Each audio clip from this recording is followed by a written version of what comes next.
The Iskander-M has no shortage of admirers.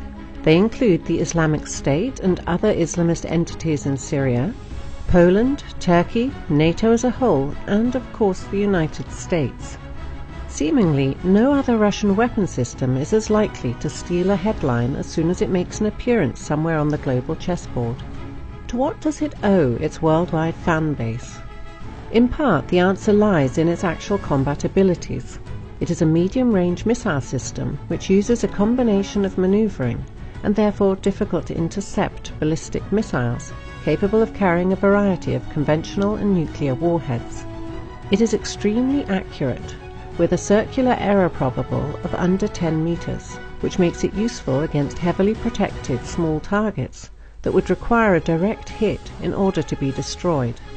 Its officially acknowledged range of 500 kilometers makes it a weapon of far more than tactical importance, as it can destroy sites far behind enemy front lines and hold in check enemy value targets such as key infrastructure, high-level command posts, and logistical nodes.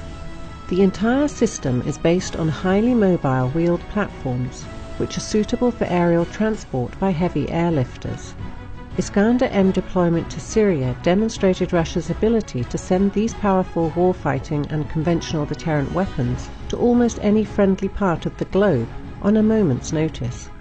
As of April 2016, the Russian military had 6 complete Iskander-M brigades in service, with each brigade possessing 12 launch vehicles.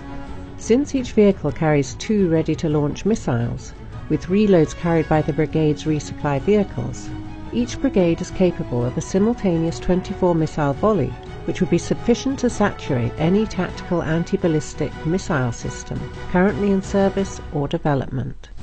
In effect, a single Iskander-M brigade is equivalent to 3 Bayern-M missile corvettes in terms of firepower, though the land-based launchers can be rapidly reloaded, whereas the corvettes would have to return to base for replenishment. The other reason for Iskander-M's popularity is its political dimension. By the late 1980s, the Soviet military was using 2 sub-strategic ballistic missile systems, the 120-kilometer range Tochka and the 450-kilometer range Oka. Even though Oka's range was below the 500-kilometer threshold of the Intermediate Range Nuclear Forces Treaty, the Gorbachev government in effect made the US a present by pledging to eliminate the Okas along with longer-range missiles. Even though it left the Soviet military without a modern operational range missile system, evidently Gorbachev and others hoped that such weapons would be unnecessary in the era of the New World Order. They turned out to be wrong. The Iskander-M was developed and deployed in order to fill that gap once it became clear that NATO's intentions towards post-Cold War Russia were far from benign. NATO, and especially the US, has undertaken several initiatives to render the INF Treaty obsolete. They include the deployment of intermediate-range air-launched cruise missiles, such as the JASSM, carried by tactical aircraft, whose existence clearly violates the spirit of the INF Treaty.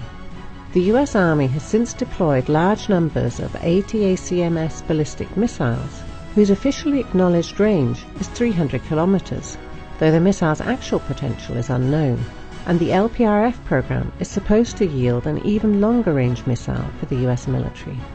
Cruise missile-carrying US naval ships, including the rather well-known USS Donald Cook, regularly approach Russian coasts. But the most direct US violation of the INF Treaty is the placement of land-based anti-ballistic systems in Eastern Europe. These systems use the naval Mk-41 launchers, which are perfectly capable of using the entire range of Tomahawk cruise missiles. Therefore, the deployment of these ABM systems also means a US breakout from the INF Treaty. The Iskander-M, therefore, should be viewed as a Russian response to the US INF violations. In addition to the 9M723 ballistic missile with a range of 500 kilometers, each launch vehicle can also fire the 9M728 cruise missiles, whose actual capabilities have never been revealed, though the missile has been tested out to at least 200 kilometers. Considering that the size of these missiles is comparable to the Kaliber sea-launched weapons, whose range exceeds 2,000 kilometers, there is a definite possibility that the Iskander-M could be equipped with weapons of similar range, unless the US begins to display more of an interest in re-establishing a mutually acceptable security framework for Europe.